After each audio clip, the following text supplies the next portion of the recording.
السلام علیکم ناظرین، میں ہوں طیب زری۔ آپ دیکھ رہے ہیں میرا یوٹیوب چینل آثار قدیمہ پوائنٹ۔ ناظرین، نویان کون تھا اور اس کردار کو ڈرامہ ارطغرل غازی میں کیوں ڈالا گیا؟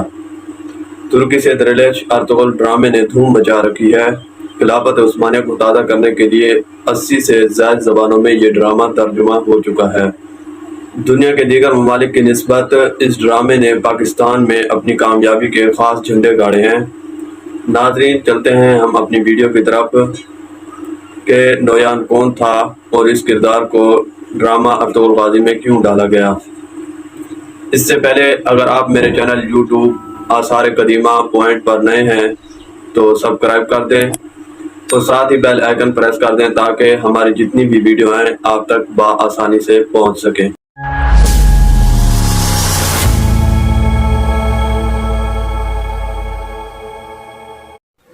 بیجو نویان۔ ناظرین، بیجو نویان دراصل چنگیز خان کی تیار کردہ منگول فوج میں ایک عہدے کا نام تھا اور بیجو نویان چنگیز خان کا قریبی اور مشہور منگول کمانڈر تھا۔ نویان کا تعلق منگولوں کے باسود قبیلے سے تھا اور وہ مشہور منگول جنگجو جیبے کا رشتہ دار تھا۔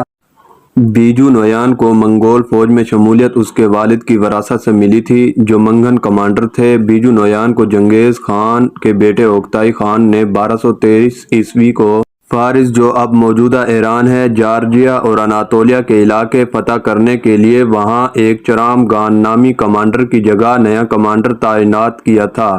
نویان انتہائی ظالم اور سپاک ہونے کے ساتھ ساتھ بہت بہادر منگول جنگجو تھا۔ نویان نے 1242 میں ارزم شہر کا محاصرہ کر کے سلجوق سلطنت کے خلاف مشہور زمانہ جنگ لڑی، جسے تاریخ آج بھی ڈیبیٹل اکوز بیک کے نام سے جانتی ہے۔ اس جنگ میں نویان کے سپاہی کی تعداد کم تھی اور سلجوق فوج کو دیگر جنگجو کی مدد حاصل تھی، مگر نویان نے نہ صرف یہ جنگ جیتی بلکہ سلجوق سلطنت کی دھجیاں بکھیر کر رکھ دی۔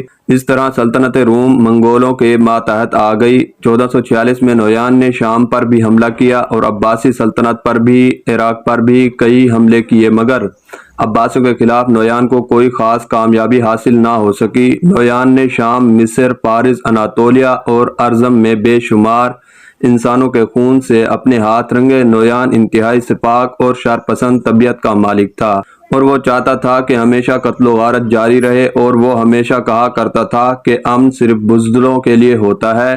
اوکتائی خان ارطغرل کی بہادری اور جانبازی سے خوب واقف تھا اور وہ چاہتا تھا کہ ارطغرل سے اوکتائی خان ماتحت بنا کر کام لیا جائے، اس لیے اس نے نویان کو کائی قبیلے بھیجا۔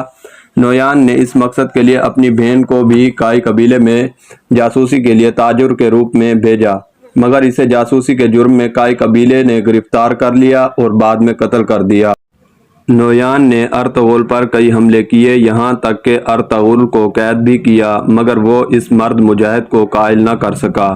نویان نے منگول فوج میں رہ کر اوکتائی خان کے لیے بہت سی جنگیں لڑی۔ تاریخ کے مطابق نویان کو اوکتائی خان کے بیٹے ہلاکو خان نے شام اور عراق میں مسلسل ناکامیوں سے دل برداشتہ ہو کر قتل کر دیا تھا۔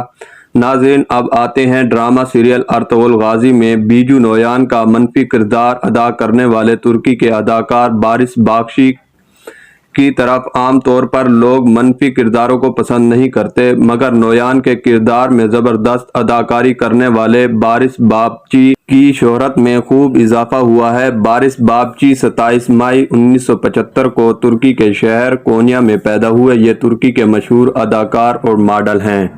بارس نے سیلچیوک یونیورسٹی سے تھیٹر میں گریجویشن کرنے کے بعد کئی ڈراموں اور تھیٹر میں اپنی اداکاری جوہر دکھایا۔ بارس کی عمر اس وقت تقریباً 48 سال ہے۔ اسی امید کے ساتھ آپ سے اجازت چاہیں گے کہ آپ نے ہمارا چینل سبسکرائب کر لیا ہوگا۔ اگر چینل سبسکرائب نہیں کیا تو سبسکرائب کر دیں۔ بہت جلد حاضر ہوں گے ایسے ہی دلچسپ معلومات میں ایک نئی ویڈیو کے ساتھ۔ تب تک کے لیے اللہ حافظ۔